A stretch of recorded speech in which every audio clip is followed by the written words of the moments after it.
live from Santa Monica Beach, California. I am here with my good friend and close school partner, Ryan Jhon from Wasatch Academy. Nice to see Ryan, you again. Thank you for being here. Yeah. Ryan, you are the Director of Enrollment at Wasatch Academy. Quite a unique school, boarding school in Utah. Probably one of the most different schools we have here right now. Can you give us a little bit of insight into those differences and kind of the intangibles that are almost made at your campus? For sure. So we have the gift of place in a way I don't think anybody else here or anywhere else in the country could talk about gift of place. But it's not for everybody. We're pretty rural, we're pretty remote where our school is, but when you talk about Utah in general, a lot of the state is really rural, a lot of the state is pretty remote. 70% of the land in Utah is owned by either the federal government for national parks or the state of Utah for national parks. So what that equates to is a vast wilderness that spans all different types of ecosystems from north to south and east to west. Just in the valley I live in and where the school is, we've got carnivorous and deciduous forests on our eastern front, and we've got high mountain desert mountains on our western front, and nothing is the same from one to the other. That allows for some pretty serious biological diversity for a lot of our natural science classes, and it also gives kids an opportunity to see things that you might not see anywhere else in the world. Interesting fun fact about Utah is something like, and a geologist on our board was telling me about this, something like 70% of the geological phenomenon that exist on planet Earth can be found in Utah. So anything that you can find anywhere, you can find there, for the most part. Our mines don't just mine like iron ore or gold. We have mines that produce 7 and 8 different kinds of natural minerals coming out of the earth.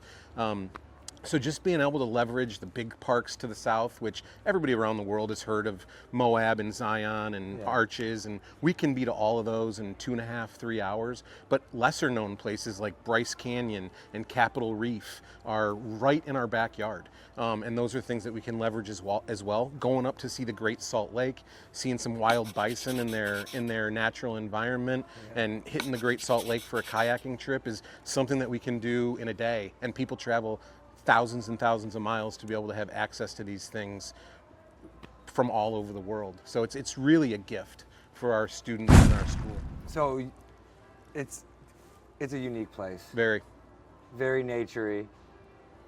What do you look for in an international student? It might be a big culture shock to some of these kids. So what are those things you're looking for throughout the process that says that's a good kid who would come to Wasatch? So one thing is kids who really light up when we're talking about, I show kids pictures during the interviews and we talk about things and opportunities, and when kids light up and say, ooh, I want to ski some of the best snow in the world, and people can argue about it, but we do have the best snow in the world.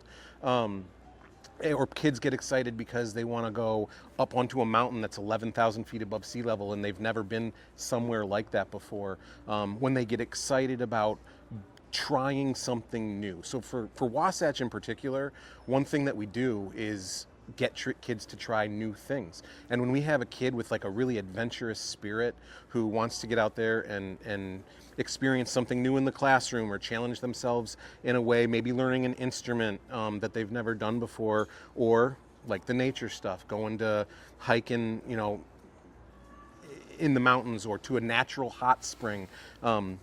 These are the kind of things that when I'm talking with kids about all the different things they could do with us, when they go, ooh, that sounds awesome, I want to try that, I know we've got a kid who would be really happy with us.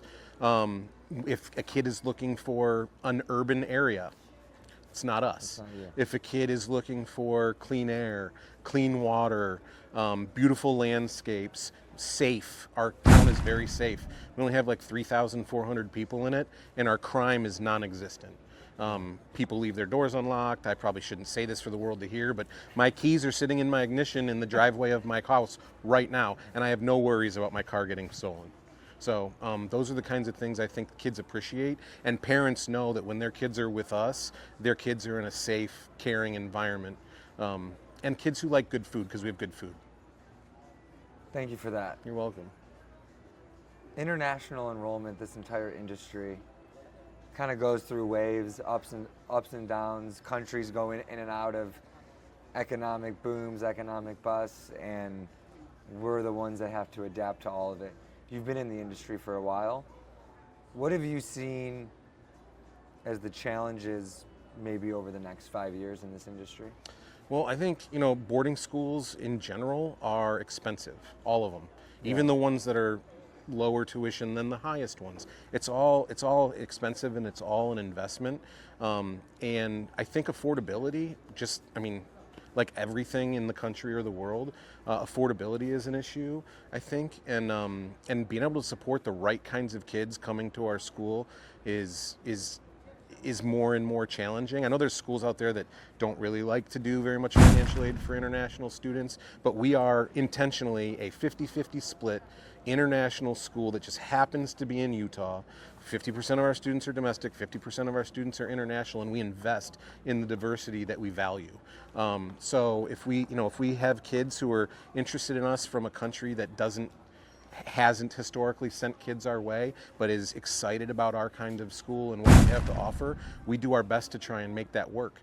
And I think that that's something that all the schools are going to have to do moving forward, because as costs go up and values of money against the dollar change, some countries they're winning, like European Union kids. They've got their money's worth more than American dollars are. Right. But if you go into other countries, like their currency, whatever it is not as strong. So trying to figure out a way to make it so that parents and families can get the experience they're looking for, and we can build classes with the diversity that we value, is a sort of a dance that I think we have to figure out as we go. It's tricky. Yeah.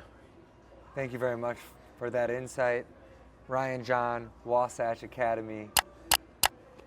Thank you very much, Thank my you. man. Yeah, my pleasure. Take care.